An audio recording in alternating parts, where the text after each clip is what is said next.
Bismillahirrahmanirrahim. Assalamu alaikum. Dear students, Pharmacognosy lecture number 1. Define pharmacognosy.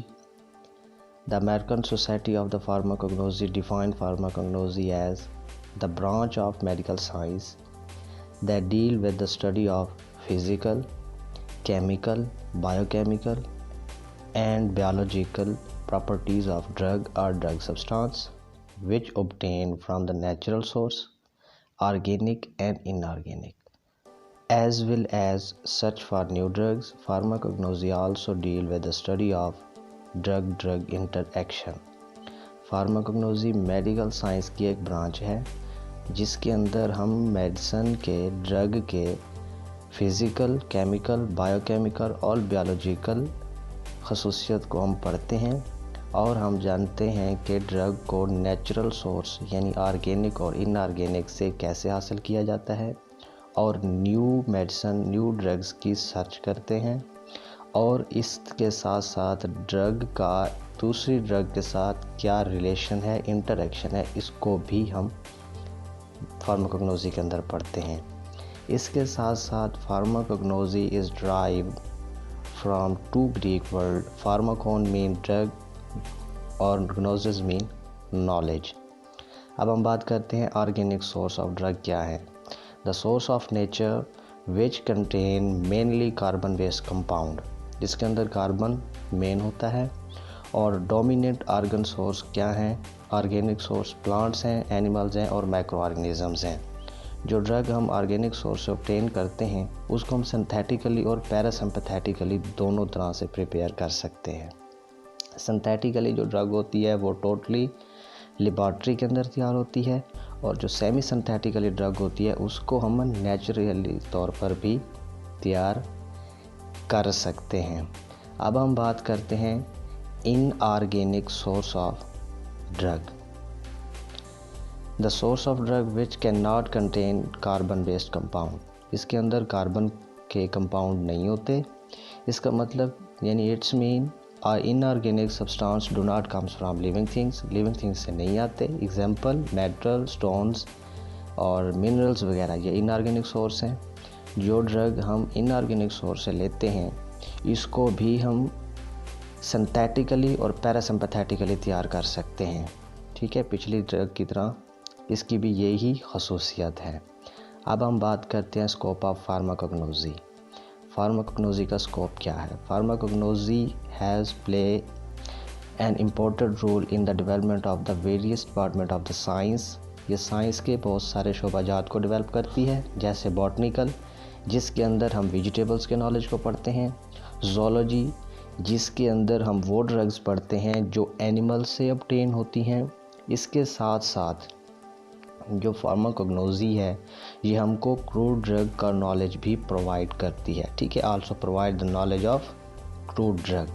अब हम देखते हैं जी क्रूड ड्रग के बारे में क्या कहती है फार्माकोग्नोसी। क्रूड ड्रग के बारे में फार्माकोग्नोसी कहती है क्रूड ड्रग आर ड्राइड, ये खुश्क होती हैं, अनप्रिपेयर्ड मटेरियल होता है जिसको हम प्लांट, एनिमल और मिनरल से ऑब्टेन करते हैं, यानी ऑर्गेनिक और इनऑर्गेनिक सोर्स से ऑब्टेन करते हैं। इसके साथ साथ वो कहता है pharmacognosy is essential for the evaluation of new medicine. New medicine की प्रिपरेशन के लिए भी तैयार होती है और क्योंकि न्यू मेडिसिन की प्रिपरेशन जब हम करेंगे उसके अंदर थेराप्यूटिक एक्टिव इंग्रेडिएंट्स हम ऑब्टेन करते हैं। सो हम क्रूड ड्रग की जो ऑफिशियल डेफिनेशन है उसको तैयार करते हैं। Crude drug an naturally occurring unprepared substance derived from the organic और इनऑर्गेनिक सोर्स। ठीक है, ऑर्गन भी ले सकते हैं और होल ऑर्गेनिज्म भी इसके अंदर इस्तेमाल कर सकते हैं। Intended for the use of diagnosis, cure, treatment and prevention of disease in animals and humans. इसको हम बीमारी की तशख़ीस के लिए, प्रिवेंशन के लिए और उसके ट्रीटमेंट के लिए भी हम क्रूड ड्रग को इस्तेमाल कर सकते हैं। अब हम बात करते हैं classification of the crude drug. Crude drug को हम क्लासीफाई करते हैं 5 शोबेजात के अंदर, जिनके अंदर alphabetical, morphological, taxonomical, pharmacological and chemical method involve हैं। अब हम स्टेप बाय स्टेप बात करते हैं। Alphabetical method this methods of drugs are classified according to their initial letter of their name। हम ड्रग को उसके इनिशियल लेटर के ऊपर क्लासीफाई करते हैं, जैसे अकेशिया ए से स्टार्ट होता है, फिर बेलाडोना बी से, कैम्फर सी से, इस तरह। नेक्स्ट जो है वो है मॉर्फोलॉजिकल मेथड। इसके अंदर हम ड्रग को क्लासीफाई करते हैं देयर पार्ट यूज़ के ऊपर।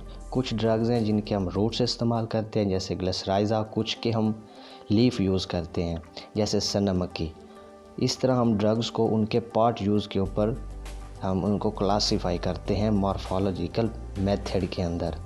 अब हम बात करते हैं टैक्सोनॉमिकल मेथड क्या है, जिसके अंदर हम डिस्टिंग्विशिंग जो करैक्टर होता है उसके ऊपर हम इसको क्लासीफाई करते हैं ड्रग को, यानी हम उसके जो साइंटिफिक नेम होते हैं उसके ऊपर। अब जैसे एम्बेलिफेरी एक फैमिली है ड्रग की, जिसके अंदर फुनल और कैरावे ये ड्रग्स हैं, उनकी एम्बेलिफेरी क्या है, उनकी फैमिली है। इसी तरह लेबिएटी वाली फैमिली वाले जो ड्रग होते हैं उनको हम अलग कर देते हैं, ठीक है। इस तरह हम उनके साइंटिफिक नेम के ऊपर ड्रग को क्या करते हैं, क्लासीफाई करते हैं। नेक्स्ट है जी फार्माकोलॉजिकल मेथड। इसके अंदर हम ड्रग को क्लासीफाई करते हैं according to their therapeutic effect. उसका जिस्म के अंदर, बॉडी के अंदर क्या इफ़ेक्ट है ड्रग का, इसकी बेस के ऊपर हम ड्रग को क्लासीफाई करते हैं। जैसे एनाल्जेसिक ड्रग्स हैं, यानी जो पेन किलर ड्रग्स हैं, उनको हम अलग कैटेगरी के अंदर रख देते हैं। डायूरेटिक ड्रग्स जो होती हैं, जो छोटे पेशाब को ज़्यादा करती हैं, उसको हम अलग रख देते हैं, ठीक है।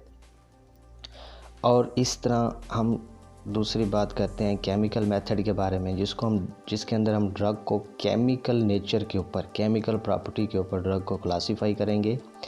जैसे वोलाटाइल, कुछ ड्रग्स वोलाटाइल्स होती हैं, यानी हीट सेंसिटिव होती हैं। कुछ अल्कलाइड होती हैं, बेसिक इन नेचर होती हैं। कुछ एसिडिक इन नेचर होती हैं, उनको हम अलग क्लासिफिकेशन करते हैं। अल्कलाइड को अलग रखते हैं, वोलाटाइल को अलग हम कैटेगरी के अंदर रख देते हैं। अब हम बात करते हैं terminologies of the plants. Terminology of, इसके अंदर क्या है, लीव्स की डेफिनेशन यहाँ पर लिखी हुई है। फ्लैट एंडेड होती है, ग्रीन होती है, ब्लेड लाइक होती है, ठीक है, और स्टेम के साथ अटैच होती है। आगे बात करते हैं लीफलेट्स के बारे में। लीफलेट्स क्या है, one segment of compound of leaf. ये पत्ते के अंदर जो छोटी छोटी इसके लकीरें होते हैं, छोटे छोटे, उनको हम लीफलेट्स का नाम देते हैं। अब हम बात करते हैं स्टेम्स के बारे में, जिसको हम तना बोलते हैं। स्टेम्स जो है ना, ये पौधे को सपोर्ट फ्राहम कर रहा होता है, ठीक है, प्लांट्स को। और इसके अंदर जो पानी होता है वो रूट से कंडक्ट होता है, और मिनरल्स जो हैं ये रूट से लेता है। और फूड जो होती है वो ग्लूकोज की शक्ल के अंदर पौधा जो है वो बना रहा होता है।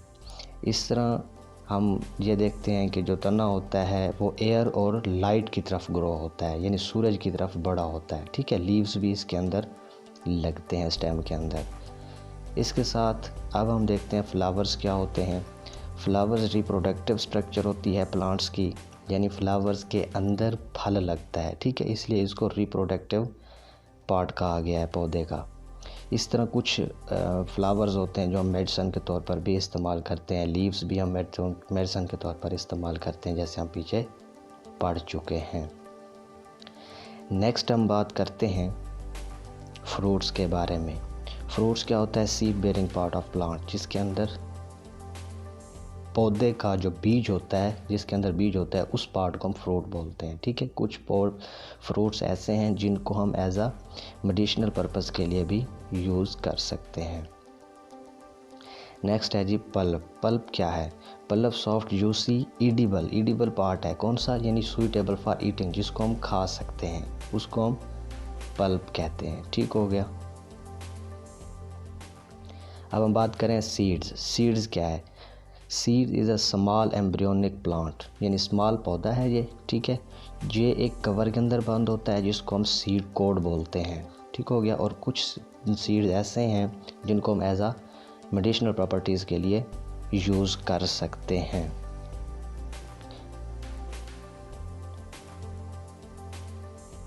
नेक्स्ट रूट्स, जड़ें, ये क्या होती हैं, ये आपको पता है, ये पौधे के साथ अटैच होती हैं, ज़मीन के अंदर होती हैं और पौधे को सहारा दे रही होती हैं, ठीक है।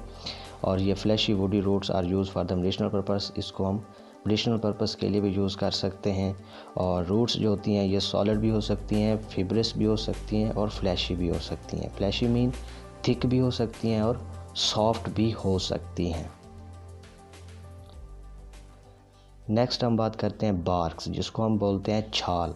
ठीक है, protective outer layer of the tree above the wood, यानी लकड़ी के ऊपर की जो छाल होती है, लेयर होती है, प्रोटेक्टिव लेयर होती है लकड़ी की, उसको हम बार्क्स बोलते हैं। ठीक है, और ये हायर कंसंट्रेशन के अंदर पाई जाती है।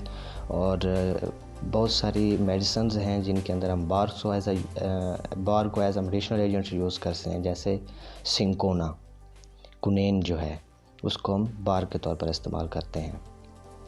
नेक्स्ट बात करते हैं हम बल्ब की।